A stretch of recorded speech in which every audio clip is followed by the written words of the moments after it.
में आए हैं और ये मुख्तलिफ़ कब्रों का ये नज़ारा है। ये दूर दूर तक लोग देख रहे हैं, पीछे से भी आ रहे हैं।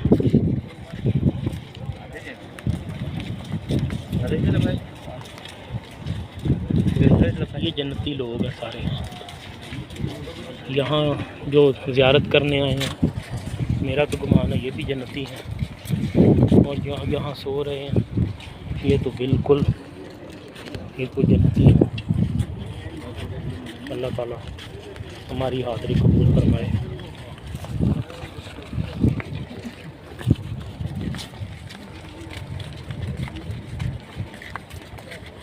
सुभान अल्लाह।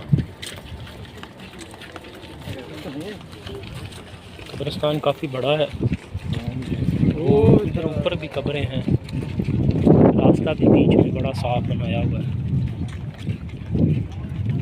ज़ियारत करके एक तरफ से जा रहे हैं और दूसरी तरफ से निकल रहे हैं। खुशबू बड़ी प्यारी आ रही है यहाँ से।